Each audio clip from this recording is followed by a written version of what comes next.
ततः श्वेतैर्हैर्युक्ते मादिस्यन्दने स्थितौ माधवा पाण्डवाश्चैव दिव्यौ शङ्खौ प्रदद्मतु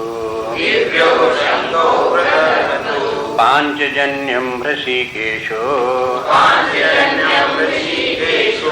देवदत्तं धनञ्जया पौण्ड्रं दद्मौ महाशङ्खम् भीमकर्मा भृगूदरा अनन्तविजयं राजा कुन्तीपुत्रो युधिष्ठिरः नकुलः सहदेवस्य सुघोषमणिपुष्पकौ काश्यस्य परमेश्वासा शिखण्डी च महारथः दृष्टद्युम्नो विराटस्य सात्विकिश्चापराजितः द्रुपदो द्रौपदेयाश्च सर्वशा पृथिवीपते सौभद्रस्य महाबाहु शङ्खान् दद्मुः पृथक् पृथक् सघोषो धातराष्ट्राणाम् हृदयानि विदारयत् नभस्य पृथिवीं चैव तुमुलो व्यनुनादयन् अथ व्यवस्थितान् दृष्ट्वा धार्तराष्ट्रान् कपिध्वजः प्रवृत्ते शस्त्रसम्पाते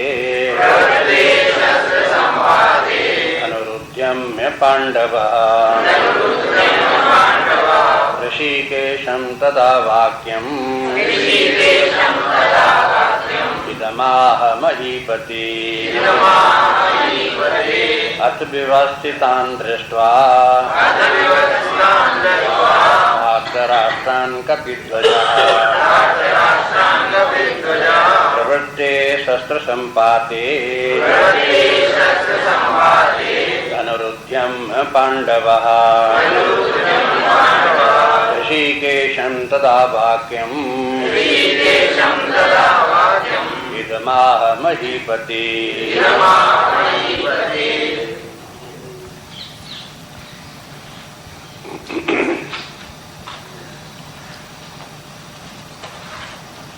कुरुक्षेत्र के मैदान का स्मरण करें जहाँ दोनों ओर कौरवों और पांडवों की सेनाएं खड़ी हुई हैं। पहले दुर्योधन द्रोणाचार्य के पास गया और उसने उनसे बोला कि देखो पांडवों की सेना को आप देखो किन किन से युद्ध करना है, और फिर ये भी कहा कि इस समय सेनाध्यक्ष जो है भीष्म पितामह हैं, उनकी रक्षा आप और सब लोग उनकी करें। उसके बाद भीष्म पितामह ने शंख ध्वनि कर दी और फिर पांडवों की तरफ भी सब लोगों ने अपने अपने शंख बजाए और शंखों की बजने की ध्वनि का प्रभाव भी बता दिया संजय ने कि कौरवों के हृदय विदीर्ण हो गए, माने भयभीत हो थे। उनको वो ध्वनि बड़ी कर्कश लगी और व्यथित होने लगी। अब इसके बाद ये बताते हैं कि जब ये शंख ध्वनि हो चुकी तब अर्जुन और भगवान कृष्ण के बीच में बात होती है। अर्जुन भगवान कृष्ण से आगे कहने जो जा रहा है वो अब कहता है। दुर्योधन शंख ध्वनि के पहले द्रोणाचार्य के पास जाता है और बोलता है। अर्जुन शंख ध्वनि के बाद भगवान कृष्ण से दोनों सेनाओं के बीच में अपने रथ को खड़े करने के लिए कहते हैं। दोनों का अंतर जो है ये अपने आप देखना चाहिए, अध्ययन करो इसको, देखो कि लोगों की प्रवृत्ति किस प्रकार की है, द्रोणाचार्य की प्रवृत्ति किस प्रकार की है, अर्जुन की प्रवृत्ति किस प्रकार की है, ये कैसे व्यवहार करते हैं। इनके तरीका, जीवन जीने का तरीका कैसे बदल जाता है। जब व्यक्ति के व्यक्तित्व का स्तर भिन्न भिन्न होता है तो उनका बोलने का ढंग बदल जाता है, उनका व्यवहार का ढंग बदल जाता है। ये भी शास्त्र दिखाते रहते हैं बराबर। इसलिए अब जबकि देखा कि शंकर ध्वनि हो गई तो अर्जुन देखा अब तो बस युद्ध प्रारंभ होने ही वाला है। अथ व्यवस्थितान तान दृष्ट्वा धातराष्ट्रान कपिध्वजा। इन शब्दों में भी संजय, ये संजय के शब्द हैं, इन शब्दों में भी अर्जुन की महिमा का वर्णन है। पहले बता दिया कि अर्जुन का रथ जो है बड़ा भारी रथ है। फिर ये भी बता दिया अर्जुन का जो शंख है वो देवदत्त शंख है। अब देखो देवदत्त शंख का अर्थ क्या है? देवदत्त माने ईश्वर का दिया हुआ, हाँ ईश्वर का दिया हुआ शंख है। तो आप जीवन का तरीका ये है कि ईश्वर का दिया हुआ शंख बजाओ, अपना शंख न बजाओ। अहंकार में व्यक्ति अपना शंख बजाता रहता है। शास्त्र ये कहते हैं अपना शंख बंद करो, शंख बजाओ ईश्वर का। भगवान कृष्ण भी शंख बजाते हैं। भगवान कृष्ण शंख जो बताते हैं कौन सा बजाते हैं? पांचजन्य। पांचजन्य के माने क्या है? पंचों का शंख बजाओ, अपनी धीगा मुष्टि मत करते रहो। ये जितना ही आप ध्यान दोगे उतने ही आपको सांकेतिक अर्थ मिलेंगे। भगवान भी अपनी नहीं चलाते हैं, यही देखते हैं कि जो समाज में जो पंच लोग हैं वे लोग जो कहते हैं उनका आदर करो, उसी के अनुसार चलो। और भगवान जो कुछ कहते हैं अर्जुन उसको मानता है, भगवान का ही शंख बजाता है दिया हुआ। इस प्रकार से ये क्रम है। अब यहाँ पर ये कहते हैं कि देखो अर्जुन का रथ कैसा है? धातराष्ट्रान कपिध्वजा। धातराष्ट्रान दृष्ट्वा व्यवस्थिता, कि कौरवों को जब इस प्रकार से देखा कि वो युद्ध करने के लिए ये तैयार हैं, तब कपिध्वजा के माने अर्जुन जिसके रथ के ऊपर हनुमान जी विराजमान है। अब ये संजय धृतराष्ट्र को ये बताता है कि आपको मालूम है हनुमान जी किसके पक्ष में है? अब ऐसा थोड़ा ही कि धृतराष्ट्र के समय में लोगों को मालूम ही नहीं हो कि हनुमान कौन है, हा? वो सब जानते होंगे कि हनुमान जो राम के युद्ध में जो थे और उन्होंने कितना भयंकर युद्ध किया था हनुमान जी ने, और उनके कारण से युद्ध किस प्रकार का। अब उसकी कथा जो है महाभारत में भी आती इस प्रकार की कि एक बार जब अपने वन में घूमते हुए अर्जुन थे वहां पर, तो हनुमान जी से भी भेंट हो गई। एक बार एक नदी में बहता हुआ पुष्प आया तो ये हुआ कि कहाँ से बड़ा सुंदर पुष्प है ये, तो वहां से और पुष्प आए तो भगवान की पूजा की जाए, इन पर चढ़ाई जाए। तो ये हुआ कि हनुमान जी गए जहाँ नदी की धारा थी, देखते देखते पहाड़ के ऊपर बहुत ऊपर चले गए, निकल गए तो वहाँ देखा एक सरोवर है, उसमें फूल हैं। आगे लगते ही यही फूल बहते हुए आए हैं। अब तो उनको जब फूल लेने के लिए आगे बढ़ने लगे तो देखा कि वहाँ बाउंड्री बनी हुई है, उसके ऊपर पार जाने लगे तो पार ये अर्जुन उसके पार नहीं जा पाए। उन्होंने देखा कि एक पूंछ बड़ी मोटी बड़ी भारी वहां पड़ी हुई है जिसके अर्जुन पार नहीं कर पाए। और उन्होंने देखा कि वहां पर हनुमान जी हैं, कोई बानर है। इन्होंने कहा, अर्जुन ने उससे कहा कि पूंछ फैलाए हो इसको अपनी हटाओ, हम यहाँ से फूल लेने हैं। तो उन्होंने कहा कि पूंछ हटाने को हम क्या हटाओ, तुम ही सरका दो, चले जाओ। जब अर्जुन के पूंछ हटाए नहीं हटी तब ये हाथ जोड़ करके उनसे प्रार्थना करने लगे कि भगवान आप कौन हो, क्या हो, तो बताए हम तो हनुमान हैं। और ये इस प्रकार का बताया कि वो सबकी उस समय की घटना बताई। तब इन्होंने भी कहा कि आगे चल करके युद्ध होने वाला है। इन्होंने तो उनसे हनुमान जी से कहा कि आप हमारे युद्ध में सहायता करना, आप बड़े वीर हो, हम आपसे प्रार्थना करते हैं कि आप हमारे युद्ध में सहायता करो। तो हनुमान जी बोलने लगे कि अब तुम्हारे लोगों के बीच में हम युद्ध क्या करेंगे, क्या सहायता करेंगे? तुम पिग्मी तो हो, बीते बीते भर के तो तुम आदमी हो, और तुम्हारे सामने हम इतना विशालकाय पर्वताकार रूप खड़े होकर के कहेंगे तो लोग बाग हंसेंगे कि देखो ये जरा जरा से लोगों के ऊपर और ये इनको जो है इनको मारे डाल रहा है। वहां हमारे युद्ध करना शोभा नहीं देगा। तो कहा कि नहीं, आप हमारे पक्ष में जरूर रहो, किसी प्रकार से हमारी सहायता जरूर करो। तब हनुमान जी ने कहा कि अच्छा, हम तुम्हारे साथ रहेंगे और जब तुम युद्ध करोगे तो हम सूक्ष्म शरीर धारण करके तुम्हारे ध्वजा के ऊपर विराजमान रहेंगे और तुम्हारे ध्वजा की रक्षा करेंगे। तुम युद्ध करना, वो तुम्हारी ध्वजा गिरने नहीं पाएगी, वो हम बचाए रहेंगे। अब जिसकी ध्वजा नहीं गिरेगी तो हार कैसे जाएगा, मतलब हारने नहीं देंगे। इसलिए हनुमान जी उनकी ध्वजा पर विराजमान है और संजय उनको याद दिला रहे हैं कि आपको मालूम है कि ये अर्जुन का रथ कैसा है, उसके ऊपर ध्वजा के ऊपर हनुमान जी विराजमान है, माने वो पराजित होने वाले नहीं है किसी भी प्रकार से। ये रथ भी उनका इस प्रकार का है, शंख भी उनका इस प्रकार का है। अर्जुन की जो है ध्वजा के ऊपर हनुमान जी भी बैठे हुए हैं, भगवान कृष्ण जिनके के सारथी बने हुए हैं। तुम समझो कि तुम्हारे पुत्र उनसे जीत जाएंगे, ये संभव नहीं है। ये संकेत बराबर संजय को होता रहता है। इसलिए फिर बता दिया कपित ध्वजा, ये है प्रवृत्ते शस्त्र संपाते। और उस समय जो है वो अर्जुन ने देखा कि कौरव लोग शस्त्र प्रहार करने वाले ही हैं, युद्ध के लिए तैयारी है।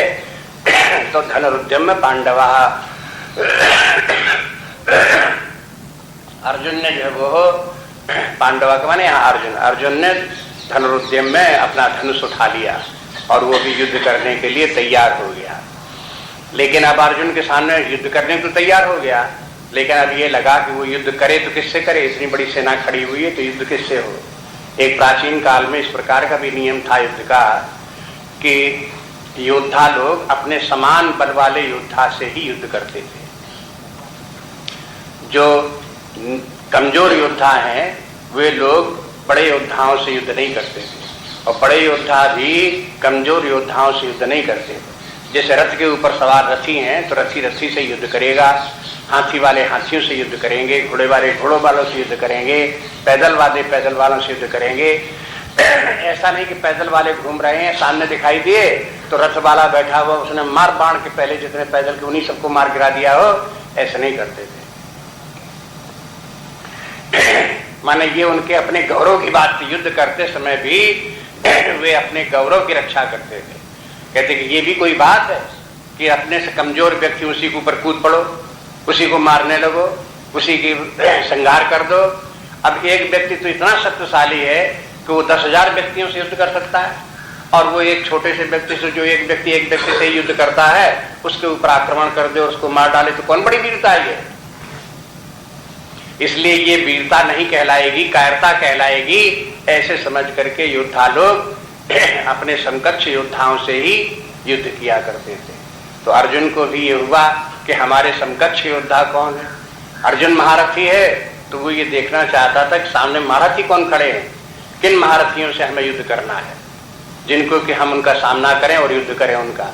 और बाकी और लोग हैं, अब सेना में तो कई स्तर के होते हैं लड़ने वाले, पैदल भी लड़ने वाले, तो उनसे ज्यादा शक्तिशाली हैं, उससे ज्यादा शक्तिशाली हैं। एक ग्रुप है, उनका एक कमांडर है, फिर उन ऐसे कमांडरों के तमाम ग्रुप हैं, फिर उनके ऊपर एक और कमांडर है, फिर ऐसे और तमाम ग्रुप हैं, फिर उनके ऊपर कमांडर।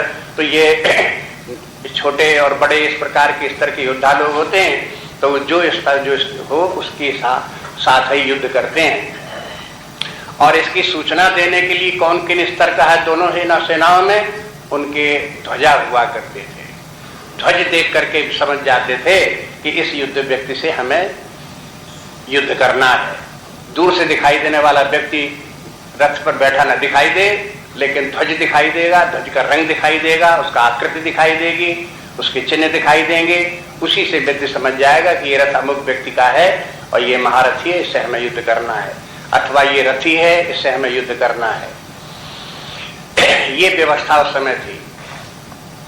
और युद्ध जो समय हुआ करते थे वो सूरवीरता के पहचान थे कि जो जितनी वीरता है वो अपनी वीरता दिखावे, जैसा सूर है तो अपनी सूरता दिखावे। वे युद्ध कायरता के युद्ध नहीं थे, छिप करके युद्ध करने वाले नहीं थे, पीठ पीछे मार देने वाले युद्ध नहीं थे। ये तो कायरों के और भेड़ियों की बातें हैं, ये कोई युद्ध नहीं है जहाँ के व्यक्ति छिप करके मार गए। ये बात तो तब शुरू हो गई जब विदेशी लोग भारतवर्ष में आए। जब तक कि विदेशी भारतवर्ष में न आए, युद्ध होते थे, लेकिन युद्धों का एक नियम था और उनका भी एक उनके जो है व्यवस्था थी उसी के अनुसार युद्ध हुआ करते थे। वो तो तब बात आ गई, अब जब आप पृथ्वीराज इत्यादि के संबंध में सुनते हो, उस समाज जमाने से फिर इतिहास बदला और जब विदेशी लोग आए तो वो लूटपाट करने लगे और वे लोग फिर दूसरे लोगों को धोखा दे करके मारने लगे। अंत में यहां तक हुआ, आप जानते हो कि झांसी रानी के साथ जब युद्ध हुआ तो वहां पर भी एक तोपची था, बड़ा बलवान था और बड़ा तोप चलाने वाला था झांसी रानी की तरफ से। तो अंग्रेजों ने उस तोपची को मिला दिया, भेज भाज करके किसी प्रकार से कुछ नौकरों चाकरों को पैसा दे दवा करके, और जब उसको अपने पक्ष में कर लिया तो वो जब फूट गया, इस कूटनीति के द्वारा तब फिर वो जो है झांसी रानी के किला तोड़ सके और उसके ऊपर विजय प्राप्त कर सकते, नहीं जीत नहीं सकते थे। बस ये सब के सब जितना जो है ये चोरी वाले युद्ध, धोखा देने वाले युद्ध और ये बेईमानी का काम जितना भी शुरू हुआ इस प्रकार का, और वो जो समाज की एक सभ्यता थी, श्रेष्ठ सभ्यता, उसके ऊपर आघात हुआ। लोग भी समझने लगे, अरे साहब विजय तो ऐसे ही बेईमानों की होती है, विजय तो ऐसे ही चोरों लोगों की होती है, ये धोखाधड़ी वाले यही जीत जाते हैं, तो हम क्यों ना ऐसा करें। बस वहीं से प्रवृत्ति बदल गई। लोग प्रवृत्ति क्या बदल गई, उसके कारण समाज ही नष्ट भ्रष्ट हो गया।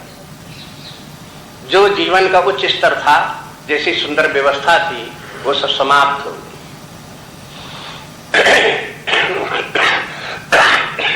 अब यहाँ पे यद्यपि दोनों सेनाएं जो खड़ी हुई हैं, तो एक धर्म पक्ष है, एक अधर्म का पक्ष है, तो भी आप देखो कि यहाँ पर जो युद्ध करने के जो नियम हैं उस समय तक बहुत कुछ फॉलो किए जा रहे थे, लेकिन महाभारत के युद्ध को विस्तार से आप देखो तो वहां पर भी नियमों का उल्लंघन भी शुरू हो गया था, और जहां नियमों का उल्लंघन प्रारंभ हो गया वहीं से फिर वहां की सभ्यता का ह्रास भी वहीं से शुरू हो गया। मुख्य तो वहां से हो गया, समाज दुर्बल होने लगता। जहां धर्म की रक्षा नहीं हुई और धर्म के विपरीत आचरण होने लगे तो बस धर्म भी व्यक्तियों की रक्षा करना छोड़ देता है, धीरे धीरे करके वही स्थिति आती जाती है। अब यहाँ पर इसलिए क्या अर्जुन ने क्या किया, ऋषिकेशम तदा वाक्यम, ऋषिकेश भगवान से अर्जुन बोला, वाक्यम इदमाह महीपते, महीपते। अर्जुन ने भगवान कृष्ण से इस प्रकार से कहा। आगे देखिए, अर्जुन उवाच सेनयोर्भयोर्मध्ये रथम स्थापयमेच्युत, सेनयोर्भयोर्मध्ये रथम स्थापयमेच्युत। सेनयोर भयोर मध्य, दोनों सेनाओं के बीच में हमारे रथ को आप ले चलिए, वहां खड़ा करिए, जिससे कि हम दोनों सेनाओं को देख सकें। अर्जुन ने भगवान कृष्ण से इस प्रकार से बोला। अब यद्यपि देखो भगवान कृष्ण जो है वो हो अर्जुन की सहायता में है, अर्जुन के पक्ष में है, लेकिन भगवान ने ये पहले ही कह दिया था कि हम तुम्हारे पक्ष में जरूर हैं, लेकिन अस्त्र शस्त्र हम उठाएंगे नहीं, लड़ेंगे नहीं, तुम्हारे पक्ष में रहेंगे। तो फिर अर्जुन ने कहा कि हमारे पक्ष में रह करके आप क्या करोगे, क्या हो सकता है कि जो बताओ सो करें। तो अर्जुन ने कहा कि अच्छा हमको कोई आज तक ऐसा सारथी नहीं मिला है जो हमारे मन मुताबिक रथ चलावे, और अगर ऐसा मिल जाए तो फिर हमको कोई हरा नहीं सकता। तो भगवान ने कृष्ण ने कहा कि अच्छा अगर ऐसी बात है तो हम तुम्हारा रथ चलाने को तैयार हैं। इसी बात को लेकर के भगवान कृष्ण जो है अर्जुन का रथ चलाने के लिए बैठे। लेकिन अर्जुन ये देखता है सबसे पहले कि भगवान कृष्ण रथ तो चला रहे हैं, लेकिन रथ हमारे मुताबिक चला रहे हैं कि नहीं चला रहे हैं, हम कहें तो ये मानेंगे कि नहीं मानेंगे। तो पहली परीक्षा यही ले लो, इनको देखो कहो कि भाई हमारा रथ दोनों सेनाओं के बीच में खड़ा करो। अब देखे क्या करते हैं भगवान कृष्ण, क्या कहते हैं कि हाँ चलो हम रथ लिए चलते हैं, अथवा ये कहते नहीं नहीं यहीं से देखना हो तो देख लो, ऐसा तो नहीं बोलते हैं, मैंने हमारे ऊपर हुक्म तो नहीं चलाते हैं। तो अर्जुन ने जब इस प्रकार से दोनों तरफ की सेनाओं के बीच में रथ ले जाने का कहा तो भगवान कृष्ण ने कहा कि अच्छी बात है, ऐसे ही सही।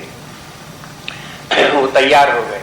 बल्कि कहीं कहीं तो व्याख्याएं करने में लोग बाग ये कहते हैं कि उस समय जो सारथी हुआ करते थे बड़ा कठिन उनका काम हुआ करता था। जैसे रथ के नीचे बैठा हुआ सारथी यहाँ पर और घोड़ों के उधर की तरफ आगे घोड़ों को हाँक रहा है, और जो रथ का रथी हुआ करता था वो ऊंचे स्तर पर बैठता था और अपने पैर जो है वो सारथी के कंधे पर रखता था और उसको ये संकेत देता था दाहिने पैर से कि बाईं तरफ घुमाओ, उधर से कहता था कि इधर को रथ घुमाओ, इतना तक करते थे, तब सारथी रथ हाँकता था। तो सारथी को कैसे पता लगे कि रथी क्या चाहता है, किधर ले जाना चाहता है? तो हाथ से तो वो कह नहीं सकता, मुंह से बोल नहीं सकता, जो है इस प्रकार से पैरों से संकेत करता है। अब पता नहीं अर्जुन ने इस प्रकार से किया कि नहीं किया, उसका तो उल्लेख नहीं यहाँ पर है, लेकिन प्राचीन पद्धति इस प्रकार की थी। तो इसके माने रथ चलाने का काम करना जो है कोई बड़ा श्रेयस्कर काम नहीं था। फिर भी वो कार्य भगवान कृष्ण ने अर्जुन के साथ करना स्वीकार कर लिया, और फिर जैसा अर्जुन कहता है इस रथ को दोनों सेनाओं के मध्य में ले जाओ, वैसे ले जाते हैं। आगे श्लोक देखिए, यावदेतान् निरीक्षेऽहम् योद्धुकामान् अवस्थितान् कैर्मया सह योद्धव्यम् अस्मिन् रणसमुद्यमे। यावदेतान् निरीक्षेऽहम् योद्धुकामान् अवस्थितान् कैर्मया सह योद्धव्यम् अस्मिन् रणसमुद्यमे। यावत तब तक हमारा रथ वहां रखो जब तक कि हम इन सबको योद्धाओं को सामने खड़े हुए इनको निरीक्षे हम उनको हम देख लें। युद्ध कामान जो युद्ध की कामना से यहाँ आए हुए हैं, और कैर्मया सह योद्धव्यम मेरे साथ किनका युद्ध होना चाहिए। कई मया सह योद्धव्यम मुझे किनके साथ युद्ध करना चाहिए, मैं ये देख। अस्मिन् रण समुद्र में, इस रण में जो युद्ध सामने आ गया है, इस युद्ध में मुझे किन लोगों के साथ युद्ध करना ये देख लो। माने ये अर्जुन किस लिए रथ ले गया दोनों सेनाओं के बीच में? वैसे तो सभी के साथ युद्ध करना था, लेकिन उस नियम के अनुसार ये था कि जो अर्जुन के, जैसे अर्जुन महारथी है तो महारथी कौन कौन है उनके सामने शत्रु सेना में, उनको सबको वो देख ले, और फिर कब किस महारथी के साथ उसके युद्ध का सामना पड़ेगा वो सब ध्यान में रखे और उसी प्रकार से युद्ध करे। इस बात को समझने के लिए वो अपने रथ को दोनों सेनाओं के बीच में ले जाने के लिए भगवान कृष्ण से कहता है। योत्समानावेक्षेऽहम् ययेतेऽत्र समागता धार्तराष्ट्रस्य दुर्बुद्धे युद्धे प्रियचिकीर्षवः योत्समानानवेक्षेऽहम् ययेतेऽत्र समागता धार्तराष्ट्रस्य दुर्बुद्धे युद्धे प्रियचिकीर्षवः। अब उनके जो सामने खड़े हुए शत्रु सेना, उनके प्रति अर्जुन के किस प्रकार के भाव हैं वो देखो इस श्लोक से पता लगते हैं। योद्ध समानान अवेक्षेयम, जो युद्ध करना चाहते हैं उनको मैं देखना चाहता हूँ। या ये तेत्र समागता, जो यहाँ आकर के सभी इकट्ठे हो गए हैं। धार्तराष्ट्र से दुर्बुद्धि, अब देखो धार्तराष्ट्र से धृतराष्ट्र के पुत्र कौरव लोग, दुर्बुद्धि ये लोग दुर्बुद्धि हैं। युद्धे प्रिय चिकीर्षवा, और इस इनके प्रिय चिकीर्षवा, इनके सहायता करने के लिए इनके प्रिय लोग कौन कौन लोग आकर के इनकी सहायता करने के लिए आए हैं ये हम देख लें। कहने का मतलब जितने की भी और राजा लोग दुर्योधन की सहायता करने के लिए आए हैं, ये दुर्बुद्ध दुर्योधन की सहायता करने के लिए आए हैं। इसके माने वो कोई सद्बुद्धि की वो भी नहीं है। उनको सबको ये देखता है कि ये सब के सब जो है ये है, इनको धर्म का ज्ञान नहीं है और उसका विरोध करके अधर्म की प्रवृत्ति लेकर के इस प्रकार का कार्य कर रहे हैं। तो ये बात प्रसिद्ध थी उस समय, बराबर इस प्रकार का समाज में था कि अगर धर्म छोड़ करके अधर्म में, दुराचार भ्रष्टाचार में प्रवृत्त होता था तो वो कोई व्यक्ति बुद्धिमान नहीं माना जाता। चाहे जितना होशियार हो, चाहे जितना पढ़ा लिखा हो, चाहे जितना चालाक हो, लेकिन है मूर्ख। सीधी सीधी बात समाज में प्रवृत्त है, ये मूर्ख है। क्योंकि उसे इतनी भी अकल नहीं है कि जीवन की जो दो मार्ग में अधर्म का मार्ग धर्म का मार्ग है, वो कल्याणकारी धर्म का ही मार्ग है, अधर्म का मार्ग जाना बस वो सांप बिच्छुओं का रास्ता है, उसमें जाकर के व्यक्ति सभाए उसका विनाश होगा और कुछ नहीं। अर्जुन भी यहाँ ये सूचना दे देता है कि देखो इसका ये दुर्बुद्ध है दुर्योधन, जो अधर्म का पक्ष लेकर के आगे फिर कहता है कि देखो ये जो है ये लोभोपाचित्साह, ये दुर्योधन जो है लोभ से प्रवृत्त होकर के धर्म में प्रवृत्त हो गया है। तो अधर्म में जो लोग प्रवृत्त होते हैं उसका एक कारण ये भी है, क्या है? लोभोपाद चेतसा। कभी कभी लोभ के कारण व्यक्ति इतना ज्यादा आक्रांत हो जाता है, उसकी बुद्धि इतनी ज्यादा भ्रष्ट हो जाती है कि वो फिर धर्म अधर्म का विवेक नहीं कर सकता। ये कोई बात थोड़ी है कि कोई व्यक्ति अधर्म पर जाता तो बड़े विचार करके जाता है, दुराचार भ्रष्टाचार करता तो खूब सोच समझ करके करता है और बड़ा बुद्धिमान होता है, ऐसा नहीं है। उसके लोभ के कारण से उसकी बुद्धि नष्ट हो जाती है और नष्ट बुद्धि के द्वारा फिर वो निर्णय लेता है, तब उसे अधर्म का मार्ग दिखाई देता है और वही ठीक मार्ग दिखाई देता है। ये बात बिल्कुल साधारण सी बात, अपने अध्यात्म विद्या की पहली शिक्षा ये है। जिसको कि धर्म अधर्म का विवेक नहीं है, वो आगे चल करके चाहे जितना शास्त्र पढ़े और चाहे जितनी साधना करे, वो सब व्यर्थ है उसकी। बहुत से लोग अधर्मी व्यक्ति भी पूजा पाठ करते हैं, ध्यान साधना भी करते हैं, उनकी सबकी जो है वो निराधार साधना है, जिसकी की कोई नींव नहीं है, जिसका कि कोई आधार नहीं है, वे करते रहते हैं। उसका भी काम केवल पाखंड होता है, दूसरे लोगों को दिखाना मात्र होता है कि हम पूजा भी करते हैं, मंदिर भी जाते हैं, हम ये भी करते हैं, वो भी करते हैं। उसके पीछे उनका कोई जो है वो सद्वृत्ति न होने के कारण से कोई कल्याण भी नहीं उनका होता। उससे लाभ होता है उस पूजा से, उस आराधना से, साधना से, वो नहीं होता, बल्कि उससे भी समाज में भ्रांति फैलती है। बहुत बड़ा हानि ये होती समाज में ऐसे पाखंडी लोगों की पूजा पाठ के कारण से कि दूसरे लोग कहते हैं अरे हमने देखा है कैसे कैसे भ्रष्ट लोग पूजा करने वाले होते हैं और पूजा करने वाले कैसे दुराचारी हैं, कैसे कैसे भ्रष्ट हैं। ये दिखाई जब उनको देता है तो पूजा पाठ से किसी के लोगों की रुचि नहीं रह जाती, भागते हैं उससे, कहते हैं ऐसे लोगों से क्या फायदा, ऐसी पूजा से क्या फायदा जिसके करने के बाद लोग बाग भ्रष्टाचारी होते, दुराचारी होते हैं। ये कोई पूजा है? पूजा ही छोड़ बैठते हैं समाज में, साधना ही छोड़ बैठते हैं लोग बाग समाज। ऐसी भयंकर स्थितियां समाज में आती हैं, लोगों को दिखाई नहीं देती क्या कर रहे हैं, उसका परिणाम क्या हो रहा है।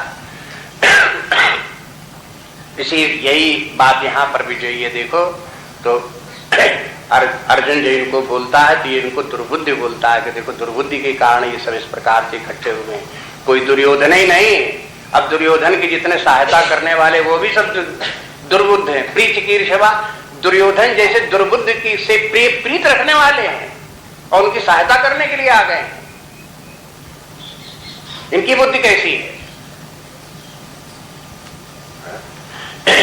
ये साफ साफ बात शास्त्र के सामने, यद्यपि एक घटना विशेष का वर्णन में कोई शिक्षा यहाँ नहीं दी जा रही जिसे भगवान आगे देंगे, लेकिन यहाँ से इस घटनाओं के वर्णन में भी संजय जिस प्रकार से बोलता है और जिस प्रकार से व्यास जी ने इस स्थिति का निरूपण किया है, उससे आप देखोगे तो कितने मार्गदर्शन यहाँ भी मिलती, धर्म की शिक्षा यहाँ भी प्राप्त होती है। आगे देखिए, एवं मुक्तो ऋषिकेशो गुडाकेशेन भारत सेनयोर्भयोर्मध्ये स्थापयित्वा रथोत्तमम्। एवं मुक्तो ऋषिकेशो गुडाकेशेन भारत सेनयोर्भयोर्मध्ये स्थापयित्वा रथोत्तमम्। संजय उवाच, अब इसके बाद फिर संजय बोले।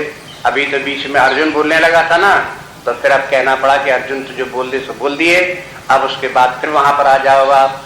संजय जो है धृतराष्ट्र फिर बोलने लगे कि उसके बाद क्या हुआ, तो एवं मुक्त्वा, ऐसा कहने पर गुणाकेशेन ऋषिकेशः एवं मुक्त्वा, यहाँ भारत शब्द जो है धृतराष्ट्र के लिए है। हे भारत, हे धृतराष्ट्र, जब गुणाकेश ने ऋषिकेश से इस प्रकार से कहा अब यहाँ गुडाकेश जो है अर्जुन के लिए है, ऋषिकेश भगवान कृष्ण के लिए है। ये शब्दों का भी अर्थ थोड़ा थोड़ा इनको जानना चाहिए। इनके अर्जुन के पर्यायवाची नाम आते रहते हैं, भगवान कृष्ण के पर्यायवाची नाम आते रहते हैं। बहुत बार तो ये सब बड़े सार्थक होते हैं, प्रसंगानुकूल ही नाम दिए जाते हैं, लेकिन फिर भी जो है वो उन नामों को, उनके तात्पर्य को, अर्थ को समझें। गुडाकेश के दो अर्थ हैं। एक तो है गुडा माने है घूंघट,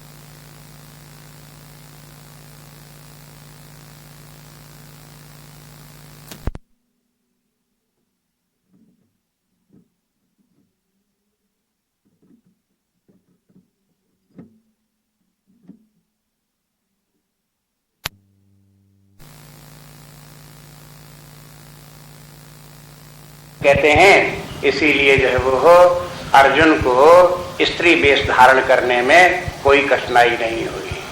जब वो 1 साल तक उनको अज्ञातवास में रहना पड़ा तो अर्जुन ने स्त्री वेश धारण कर लिया और छिप भी गए, स्त्री वेश बने भी रहे। उसको कोई पहचान नहीं पाया स्त्री है कि पुरुष है। बड़े सुंदर बाल थे, स्त्रियों जैसे सुंदर बाल उनके, इसलिए गुडाकेश कहते हैं। दूसरा अर्थ एक और इसका जो है, दूसरे प्रकार से अगर इसका संधि विच्छेद करें तो गुडाका ईशा। गुडाका का माने है निद्रा, ईशा माने उसको, उसके जिसने की, ईशा माने जिसके ऊपर शासन करे, जीत ले। माने अर्जुन को इस प्रकार का अधिकार था कि निद्रा के ऊपर विजय प्राप्त कर ले, जब चाहे तो सोए, न चाहे तो न सोए। प्रायः लोगों के ऊपर निद्रा आक्रांत रहती है। जब नींद आती है तो व्यक्ति को सोना पड़ता है। होता क्या है कि व्यक्ति नींद के अधीन है। और दूसरी बात ये कि नींद व्यक्ति के अधीन हो, जब व्यक्ति चाहे तब सोए, न चाहे न सोए। ये दूसरी बात है। ये 2 प्रकार की स्थितियां होती हैं। जिनको ये मालूम हो कि 2 प्रकार की स्थितियां होती हैं तो व्यक्ति सावधान हो जाते हैं। नहीं तो समझते आ रहे हो तो नींद आती तो आती है, बस इतने के आगे नहीं जानते। लेकिन शास्त्र कहता ऐसा भी होता है कि नींद के ऊपर विजय प्राप्त की जाए, जब चाहे तो सोए, चाहे तो न सोए, ऐसा हो सकता है। और निद्रा के 2 अर्थ हैं। निद्रा का एक अर्थ तो ये, रात में 10 बजे नींद आई, विश्राम किए, सो गए, स्वप्न देखने लगे, सुषुप्तावस्था में चले गए, एक निद्रा तो ये। और एक निद्रा ये है कि व्यक्ति दिन भर जागते जागते भी सोता रहता है, उसे भी निद्रा कहते हैं। ये निद्रा तो बहुत ही खराब है, जीवन का विनाश कर देने वाली है। रात्रि की निद्रा तो फिर भी ठीक है, दिन भर परिश्रम किया, रात में अपने सो दिया। और सारे दिन जो सोता रहे के माने ये नहीं पड़ा रहे, आंखें बंद की रहे, स्वप्न देखता रहे। सोता रहे के माने दिन भर जो है वो लापरवाह रहे, जो उसका कर्तव्य जीवन का है, जो लक्ष्य जीवन का है, उसके प्रति सावधान है ही नहीं। ये लोग भी सो रहे हैं। वो लोग ऐसे सोने वाले व्यक्तियों को शास्त्र सावधान करता है कि आंखें खोलो, होशियार होकर के जीवन जियो, अलर्ट रहो, विजिलेंट रहो। गुरुदेव बार बार इस शब्दों का प्रयोग करते रहते हैं। अपनी बुद्धि को अलर्ट रखो, अपनी बुद्धि से विजिलेंट रहो, तब तो आप जाग रहे हो। अगर आपकी बुद्धि डल हो गई, लापरवाह हो गए, तो इसके माने आप सो गए, भले ही आंखें खुली रहें, भले ही आप बैठे रहो। इसलिए कहते हैं कि देखो ये जो है ये गुडाका, इसके माने ये है कि अर्जुन सावधान था, सजग रहता था, बुद्धिमान था, अलर्ट विजिलेंट रहता था। ये भी संकेत से है। गुरुदेव ने यही अर्थ लगाया गुडाका इसका। फिर दूसरा जो है ऋषिकेशा, भगवान ऋषिकेश हैं। ऋषिक माने है इंद्रियां, ईशा माने उसका स्वामी, जो इंद्रियों का स्वामी है, इंद्रियों का नियंत्रक है। भगवान कृष्ण भी अपनी इंद्रियों के ऊपर नियंत्रण रखने वाले हैं, इंद्रियों के अधीन नहीं है। ये तो एक साधारण अर्थ है। लेकिन फिर जिनकी व्यापक बुद्धि अध्यात्म शास्त्र का अध्ययन किए हैं, वो ये लोग कहते हैं कि संसार के सभी व्यक्तियों की इंद्रियों का शासक एक परमात्मा ही है, उसी का नाम ऋषिकेश है, उसी का नाम भगवान है, उसी का नाम कृष्ण है। सबकी इंद्रियों का जो शासक है, सबकी इंद्रियों का जो संचालक है, वो ऋषिकेश है। केवल अपनी इंद्रियों का नहीं। इसलिए भगवान कृष्ण के मन भगवत्ताओं के सूचित करने वाले, सब प्राणियों में व्याप्त अनंत चेतना के रूप में स्थित, सबकी इंद्रियों में जो ज्ञान शक्ति चेतना शक्ति है वो परमात्मा की है। वही परमात्मा ये भगवान कृष्ण है। अब ये कहते हैं सेनयोर भयोर मध्य रथम स्थापित रथोत्तमम। भगवान कृष्ण ने क्या किया, ये सुन करके, अर्जुन की बात सुन करके दोनों सेनाओं के मध्य में अर्जुन का वो उत्तम रथ स्थापित कर दिया। रथोत्तमम, रथ तो ये रथ स्थापित कर दिया तो नहीं कहते हैं, रथोत्तमम, वो तो रथ बहुत उत्तम था। पहले कहा था बड़ा विशाल रथ था और ये बहुत उत्तम रथ है, ये इसको दोनों सेनाओं के मध्य में खड़ा कर दिया। आगे देखिए, भीष्म द्रोण प्रमुखता सर्वेषां च महीक्षिताम् उवाच पार्थ पश्यैतान् समवेतान् कुरुनिति। भीष्म द्रोण प्रमुखता सर्वेषां च महीक्षिताम् उवाच पार्थ पश्यैतान् समवेतान् कुरुनिति। और फिर सतर्क वहां खड़ा करके भगवान ने कह दिया कि हे पार्थ देख लो शत्रु सेना में कौन कौन खड़े हैं। भीष्म द्रोण प्रमुखता, इसमें भीष्म है, द्रोणाचार्य हैं, ये तो खास खास हैं। सर्वेषां च महीक्षिताम्, और बहुत से राजा लोग जिसमें आए हैं, ये सब सामने करें, इनको देख लो। पश्यैतान, पार्थ पश्यैतान, हे पार्थ तुम इनको देख लो। संवेतान कुरुनिति, और ये कौरवों के पक्ष में जो इकट्ठे हुए हैं उन सब राजाओं को तुम देख लो। बस यही एक वाक्य भगवान कृष्ण ने इस पहले अध्याय में बोला है। बस इसके आगे पीछे कहीं कहीं आप देखोगे, इसके बाद फिर अर्जुन ही बोलता रहता है। भगवान कृष्ण अर्जुन की चुपचाप बात सुनते रहते हैं और वो कुछ बोलते नहीं। यहाँ ऐसा भी लगता है, एक बार जब महाभारत युद्ध समाप्त हो गया तो उसके बाद अर्जुन और भगवान कृष्ण धृतराष्ट्र से मिलने गए। वहां जो बातें हुई वो तो और बहुत सी बातें हुई, लेकिन एक बात धृतराष्ट्र ने ये भी कही कि हमको ये समझ में आ गया जो ये युद्ध चल रहा था, युद्ध आप भले ही कहो कि युद्ध जो हो रहा था इन लोगों के बीच में था, ये दुर्योधन के मन से हो रहा था, ये अर्जुन के मन से हो रहा था, ये किसी और लोगों की योजना से चल रहा था। हमें तो बस यही दिखाई देता था युद्ध का संचालक केवल एक ही व्यक्ति है, उसी की इच्छा थी युद्ध हो, और वो युद्ध चला भी रहा था, और युद्ध का जो परिणाम होना था वो भी उसी के हाथ में था, और वो हो तुम।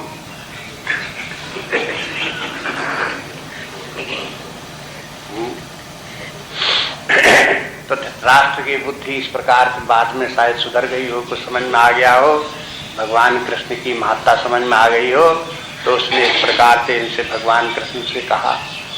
अगर उस बात को आप सही मानो तो ये भी कह सकते हो कि भगवान कृष्ण ने ही अर्जुन के मन में इस प्रकार का भाव पैदा किया कि मेरे रथ को दोनों सेनाओं के बीच में ले चलो, क्योंकि ऋषिकेश हैं, उनकी अर्जुन की भी इंद्रियों में वही बास करने वाले हैं, मन बुद्धि में वही बास करने वाले हैं।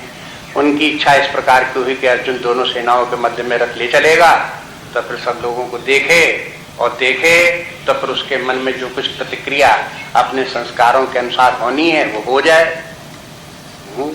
और उसके परिणाम स्वरूप जो अर्जुन को शिक्षा देनी है वो भी हो जाए। इसलिए सब भगवान की इच्छा से ही दोनों सेनाओं के मध्य में युद्ध भी गया, रथ भी गया।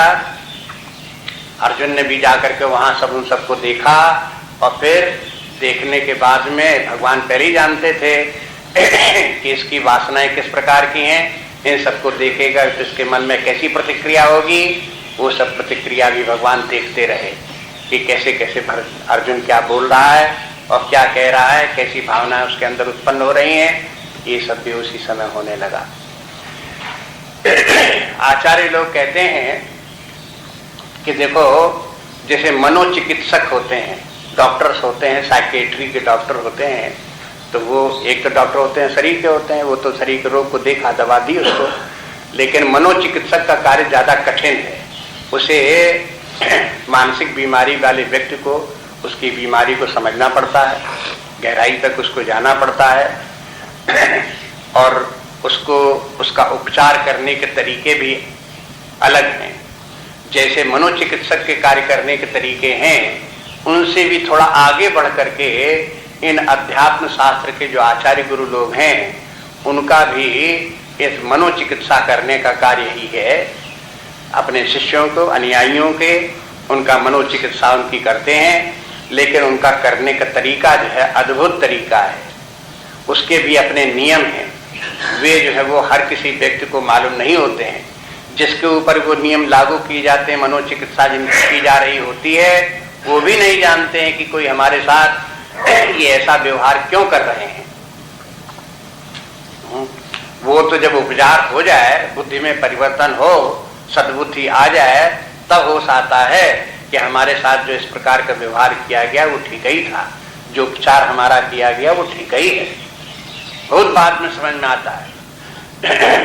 इसलिए अब जैसे भगवान जानते हैं कि अर्जुन का उपचार होना चाहिए, तो उपचार होने के लिए पहले क्या चाहिए कि पहले उसका रोग भड़के, ऐसा कार्य करो कि उसके अंदर जो बैठा रोग है, अर्जुन के अंदर मोह बैठा हुआ है, भगवान जानते हैं वो मोह पहले प्रकट तो हो और उस मोह के कारण अर्जुन व्याकुल तो हो।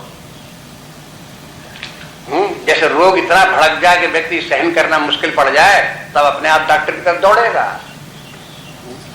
लेकिन अगर थोड़ा थोड़ा रोग रहा, दबा रहा, तो कहेगा अब ठीक हो जाएगा, तब ठीक होगा, परवाह नहीं करेगा। इसलिए भगवान अर्जुन के रोग को भड़काने के लिए दोनों सेनाओं के मध्य में अर्जुन को ले भी जाते हैं और दिखा भी देते कि देख लो ये कौन कौन युद्ध करने के लिए खड़े हुए हैं, इन सबको तुम देखो। अर्जुन जब देखता है तो उनको सबको क्या दिखाई देता है। अब आगे देखो जो उसकी दृष्टि कैसी है। अब ये भी एक बात देखो कि देखो देखने को तो सभी देखते हैं, लेकिन देखने के पीछे कोई आंखों से देखना मात्र देखना थोड़े होता है, उसके पीछे व्यक्ति का मन भी होता है, उसके व्यक्ति के पीछे बुद्धि भी होती है, बुद्धि के पीछे व्यक्ति के संस्कार भी होते हैं, चित्त भी होता है, उन सब का भी उसमें सम्मिश्रण होता है, उसके बाद वैसा ही दिखाई देता है। इसको समझाने के लिए कभी कभी आचार्य लोग कह देते हैं कि देखो जैसे कि कोई व्यक्ति के आंखों में जैसा चश्मा लगा दो वैसा ही उसे दिखाई देगा। अगर हरा चश्मा लगा दो तो फिर हरा दिखाई देगा, नीला चश्मा दिखा दो तो नीला दिखाई देगा। ऐसे ही व्यक्ति को जब तक कि निर्विकार शुद्ध आत्म तत्व परमात्म तत्व का अवगाहन नहीं होता, उसका दर्शन नहीं होता, वहां तक नहीं पहुंचता, तब तक वासनाओं के चश्मे लगे हुए हैं। सत्वगुणी वासना का चश्मा लगा हुआ है, रजोगुणी वासना का चश्मा लगा हुआ है, तमोगुणी वासना का चश्मा लगा हुआ है। ये सब चश्मे का काम करते हैं। और ये चश्मा कहाँ लगा हुआ है? बुद्धि के ऊपर। और फिर उसकी थ्रू बुद्धि देखती है, जब उसे दिखाई देता है तो वैसा ही दिखाई देता है जैसा कि चश्मे का रंग होता है, माने शुद्ध साध नहीं दिखाई देता। इसके ऊपर खूब विचार किया गया, एक महत्वपूर्ण प्रश्न है। और ये कोई अपने भारतवर्ष की बात आचार्यों की नहीं है, सारे विश्व के जो विद्वान हैं उन सब लोगों का यही कहना है। पश्चिम के लोगों ने भी इस प्रकार से कहा है कि देखो जो कुछ हम देखते हैं इसके दो भाग कर लो, एक नॉमिना और दूसरा फिनोमिना। जो कुछ हम देखते हैं दैट इज फिनोमिना, और जो वहां विद्यमान है वो नॉमिना है। हमें फिनोमिना तो हमें दिखाई देता है, नॉमिना तक पहुंचने के लिए हमारे पास कोई साधन नहीं है। रियली वहां क्या है उस बात को हम नहीं देख सकते। हम तो अपने जैसी आंखों से, मन बुद्धि से हमें जैसा दिखाई देता है वैसा ही हम जान पाते हैं। नॉमिना फिनोमिना करके उन्होंने भेद किया, अपीयरेंस, रियलिटी एंड अपीयरेंस।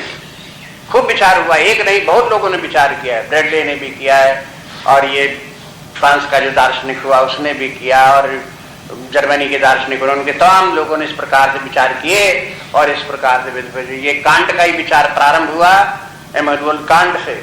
उसी ने ये फिनोमिना नॉमिना करके रखा और कहा कि जो कुछ हम देखते हैं वो केवल दृश्य जगत है, जो कुछ हमारी दृष्टि में दिखाई देता है। दृष्टि सृष्टि है।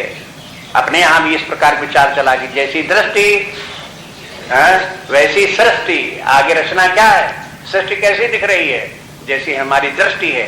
दृष्टि के माने ये आंखें नहीं, दृष्टि के माने बुद्धि की दृष्टि, अंतर्दृष्टि। वो सबकी अंतर्दृष्टि एक सी नहीं होती है, पृथक पृथक होती है। अब वो व्यक्ति को किस प्रकार का क्या दिखाई देता है, जैसा दिखाई देता है वैसे ही दिखाई देता है। रजोगुण होगा तो व्यक्ति में राग द्वेष होगा, राग द्वेष होगा तो राग द्वेष की दृष्टि दूसरी होगी। सत्वगुण होगा, राग द्वेष नहीं होगा तो उसको जो दिखाई देगा उसकी दूसरी दृष्टि होगी। ये निंदा स्तुति कहां से आती है, रजोगुण से आती है, राग द्वेष से आती है। सत्वगुण होगा, राग द्वेष नहीं होगा, दृष्टि दूसरी होगी, न निंदा न स्तुति, छुटकारा हो गया उसका। इस प्रकार से ये सब धीरे धीरे करके उदाहरण है उसके, विचार करो, देखो ये सब मनोविज्ञान समझो। ये अध्यात्म विद्या आपको बता चुके 99% मनोविज्ञान है और ये समझना मुश्किल नहीं है। ध्यान दें, विचार करें तो ये सब सिद्धांत जीवन के सब जगह दिखाई देंगे। मनोवैज्ञानिक सिद्धांत, उन्हीं के से मनोवैज्ञानिक नियमों से ही व्यक्ति का जीवन संचालित होता है, उसको वो सब समझ में आ सकते हैं। लेकिन अपने भीतर देखने का अभ्यास हो व्यक्ति को तब। तो अर्जुन को भी वहां पर जो दिखाई देने लगा, तो अर्जुन के मन में रजोगुण था पहले से, और उस रजोगुण के कारण मोह भी था, और उस मोह की दृष्टि जब उसको देखा तो उसे क्या दिखाई दिया कि सब हमारे बंधु बांधव लोग ही सब खड़े हुए हैं। उसे ये नहीं दिखाई दिया कि सब युद्ध करने आए हैं, जैसे कि पहले वो सोच रहा था। एक श्लोक में बोला कि दुर्योधन दुर्बुद्ध है, उस दुर्बुद्धि के अधर्म का पक्ष लेकर के बहुत से राजा लोग आए हैं। ये तो एक बात थी पहले, लेकिन जब सामने वो देखता है उनको सबको, तो दिखाई क्या देता है कि सब हमारे रिश्तेदार ही हैं, सब अपने प्रिय बंधु बांधव ही हैं, ये दिखाई देने लगा और मोह उत्पन्न हो गया उसके साथ। आगे श्लोक को देखिए, ये तत्र पश्यति स्थितान् पार्था पितॄन् पितामहान् आचार्यान् मातुलान् भ्रातॄन् पुत्रान् पौत्रान् सखीन् तथा ससुरान् सुहृदश्चैव सेनयोरुभयोरपि तत्रापस्थितान् पार्थ पितॄन् पितामहान् आचार्यान् मातुलान् भ्रातॄन् पुत्रान् पौत्रान् सखींस्तथा ससुरान् सुहृदश्चैव सेनयोरुभयोरपि। अर्जुन जब दोनों सेनाओं के मध्य में खड़ा हुआ तो केवल दुर्योधनी की तरफ, कौरवों की तरफ ही थोड़े देखा, उसको दोनों सेनाएं दिखाई देने लगी, इधर भी देखा उधर भी देखा, और दोनों तरफ की सेनाओं में क्या दिखाई, तत्र अपश्यत स्थितान् पार्थ। अर्जुन ने वहां खड़े हुए किन लोगों को देखा, पितॄन् पितामहान, पितृतुल्य लोग हैं वो खड़े हुए हैं, पितामहान जो पितामह हैं वो लोग खड़े हुए हैं, आचार्यान हैं, मातुलान है, भ्रातृन है, पुत्रान है, पौत्रान है, सखी मन मित्र लोग हैं, तथा ससुरान जो ससुर लोग हैं, सुहृदश्चैव और भी जो प्रिय लोग हैं, सुहृद लोग हैं, सेनयोर उभयोरपि, उभयोरपि समय दोनों सेनाओं के मध्य में ये सब खड़े हुए हैं। जितने भी अर्जुन को जो कुछ भी ये दिखाई दिए, क्या क्या दिखाई दिए, ये सब रिश्तेदारियां हैं, संबंध है, भौतिक संबंध व्यक्ति के, वो सब दिखाई देने लगे। अपने रिश्तेदारी में कहीं पिता हैं, कहीं चाचा लोग हैं, कहीं भाई लोग हैं, कहीं पुत्र लोग हैं, कहीं भतीजे लोग हैं, कहीं फिर जो है वो साले लोग हैं, ससुर लोग हैं, उनके भी भाई लोग हैं। बस यही रिश्तेदारियां सब हैं, संबंध है व्यक्ति के, ये सब अर्जुन को दिखाई देने लगे।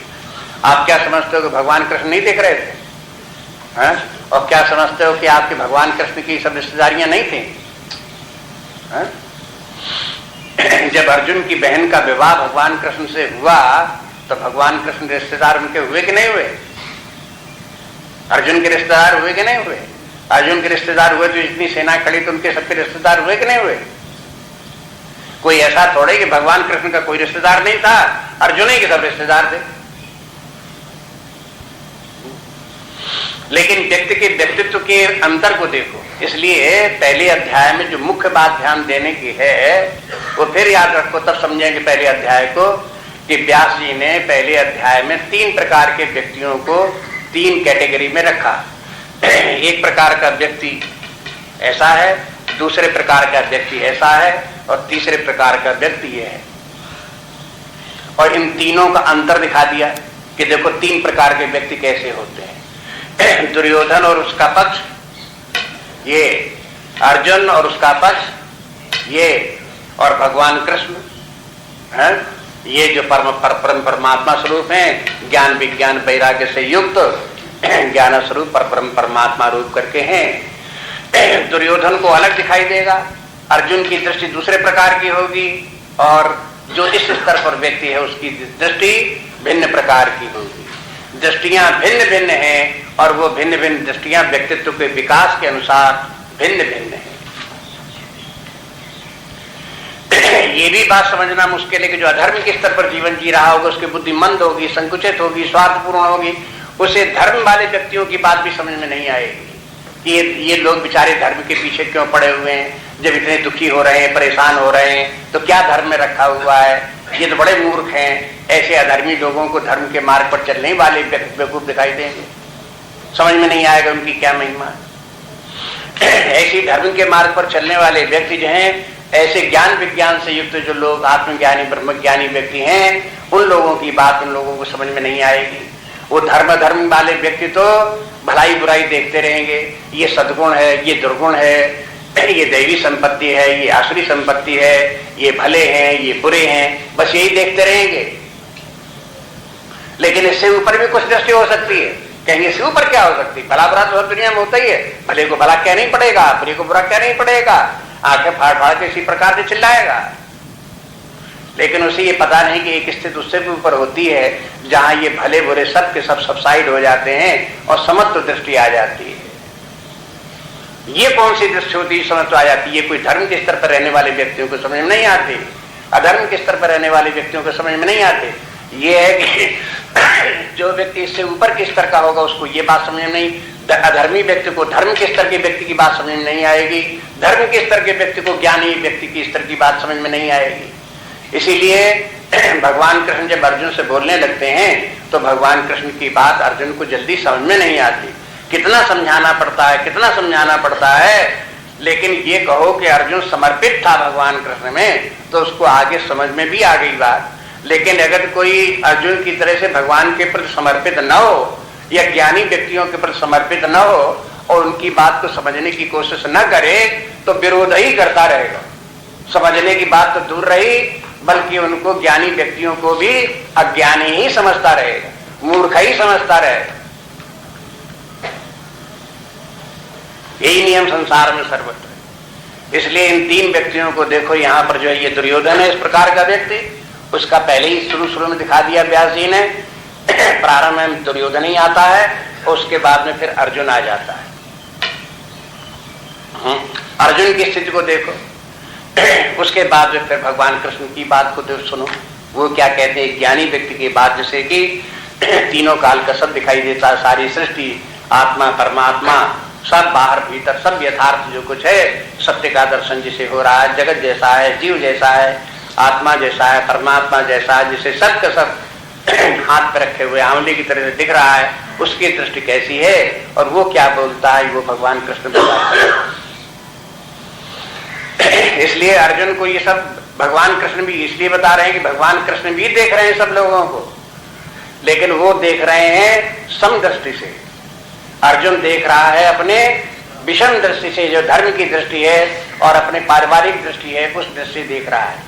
एक बात और आप देखोगे, अर्जुन यद्यप धर्म के क्षेत्र में यहाँ पर है ये है, लेकिन इस समय जो अर्जुन जो बात कर रहा है वो भी धर्म की बात कर रहा है। आगे देखो कि धर्म की बात है, लेकिन सामान्य धर्म की बात है।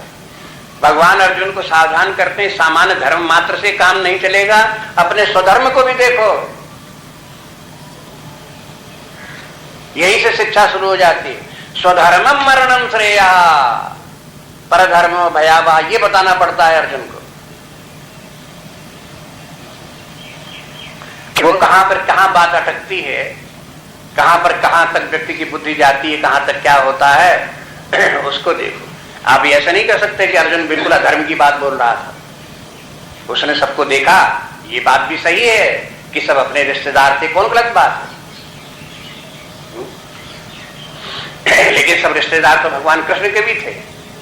भगवान कृष्ण कैसे देखते हैं, अर्जुन कैसे देखते हैं, इस बात को देखो। इन सबकी जितने रिश्तेदारियां थी दोनों पक्षों में बता दी। यहां तक कि ये भी कह दिया कि पुत्रान पौत्रान सखे तथा पुत्र पौत्र भी खड़े दिखाई दिए। माने अर्जुन को अभिमन्यु भी खड़ा दिखाई दिया अपने पक्ष में, वो भी तो देखे उसने, अपने सब भाइयों को भी देखा उसने, मित्रों को भी देखा, दूसरे पक्ष में भी देखा, उधर की तरफ जितने भी हैं द्रोणाचार्य को देखा, भीष्म पितामह इत्यादि को देखा, और तुमको तो भगवान ने संकेत करके दिखा दिया। मुख्य लोग इस प्रकार के इनके देख लो। आगे श्लोक देखिए, तान समीक्ष स कौन्तेय सर्वान् बंधून् अवस्थितान् कृपया परयाविष्टो विषीदन्निदम् अब्रवीत्। तान् समीक्ष स कौन्तेय सर्वान् बंधून् अवस्थितान् कृपया परयाविष्टो विषीदन्निदम् अब्रवीत्।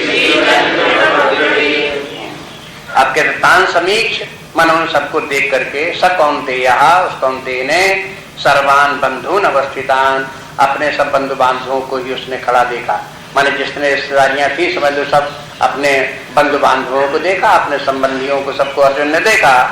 बस उसके बाद क्या हुआ, कृपया पर्यादिष्टो, इसके बाद वो कृपयादिष्टा, कृपा से आविष्ट हो गया। पर्या के माने अत्यंत, पर्या कृपया आविष्टा, कृपा का आवेश उसके ऊपर हो गया। और विषीदन इदम अब्रवीत, और विषीदन के माने दुखी होने लगा, और इदम अब्रवीत इस प्रकार से बोलता है। अब एक बात, जो कृपया जो आया, कृपा शब्द आया है, ये अर्जुन की जो समय स्थिति है उसको संजय तो बोलते हैं कि ये कृपा है, लेकिन अर्जुन की इसी स्थिति को भगवान कृष्ण किस तरह से देखते हैं, अर्जुन अपनी इस मानसिक दशा को किस प्रकार से देखता है, इनके लिए अलग अलग शब्दों का प्रयोग किया गया है। यह अर्जुन इस समय जो इन सब लोगों को देख रहा है और उनके देख करके उनके ऊपर कृपा भाव, संजय ये कहता है कि देखो अर्जुन के मन में ये कृपा भाव आ गया कि बेचारे ये सब युद्ध में मारे जाएंगे, तो ये कृपा भाव। लेकिन आगे चल करके भगवान कृष्ण कहते हैं कि अर्जुन, ये विषम स्थिति में तुमको मोह कहां से आ गया? बोलो, जिस बात को संजय कहता है कि कृपा आ गई, उसी को भगवान कृष्ण कहते हैं ये तो मोह है। अब ये भी देखो कि वही एक मानसिक दशा को भिन्न भिन्न लोग भिन्न भिन्न दृष्टि से देखते हैं। इस शब्द को पकड़े रहना, आगे चल करके अर्जुन भी अपनी इस दशा का वर्णन करता है, भगवान कृष्ण भी इस दशा का के नामकरण करते हैं कि अर्जुन को जो स्थिति इस समय हो गई है उसको क्या बोलना चाहिए। संजय जो है एक प्रकार से अर्जुन के प्रति माने उदार भाव से बोलता है, इसलिए उदार भाव के कारण से कृपा कह दिया कि अर्जुन के हृदय में कृपा भाव आ गया। लेकिन भगवान कृष्ण जो है अर्जुन के प्रति ऐसा कृपा भाव नहीं रखते। अगर कृपा भाव रखने लगे तो अर्जुन का जो है यह रोग दूर कैसे हो। चिकित्सक को अपने मरीज के साथ में कठोर भी बनना पड़ता है, और शारीरिक रोग हो तो एक बात दूसरी है, जब मानसिक रोग होता है तब तो बहुत कठोर बनना पड़ता है। मनोचिकित्सकों को ज्यादा कठोर बनना पड़ता है। इसलिए जो है ये भगवान कृष्ण किस प्रकार से बोलते हैं उसे अर्जुन से मोह शब्द का प्रयोग करते हैं। मोह कोई अच्छा शब्द नहीं। वैसे कभी कभी संसारी व्यक्ति लोग जो हैं वो मोह को भी बड़ा अच्छा मानते हैं। देखो, मोह वही मोह है, अटैचमेंट है, आसक्ति है, इसी को मोह बोलते हैं। लेकिन व्यवहारिक लोग, संसारी लोग मोह को बड़ी अच्छी चीज मानते हैं। लेकिन वेदांत में जब देखो, अध्यात्म के शास्त्र में आओ तो मोह एक सबसे बड़ा मानसिक रोग है, सबसे बड़ा मानसिक रोग। मोह से बड़ा मानसिक रोग कोई है ही नहीं।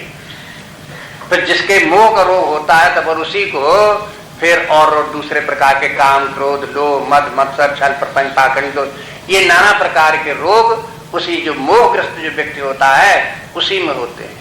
आप रामचरितमानस में देखो, जब मानसिक रोगों का वर्णन किया तो वहां तुलसीदास जी क्या कहते हैं? मोह सकल, देखो याद तो सबको है कि मोह सकल व्याधि। कौन सी व्याधि? जितनी मानसिक व्याधि है सबकी जड़ मोह ही है।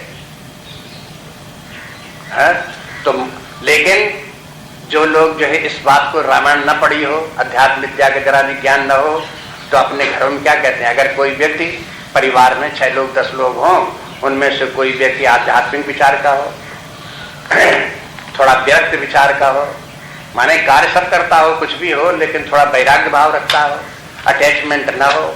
मान लो जहां कहीं कोई घटना हो जहां पर घर के 10 लोग रो रहे हो, वहां वो रोए नहीं, उदास ही रहे, थोड़ा ज्यादा आंसू न बहावे। अरे कहेंगे ये क्या, इसको तो माया मोह है ही नहीं, बिल्कुल बेकार है। जो माया मोह जिनको ज्यादा हो वही परिवार में सबसे अच्छे व्यक्ति।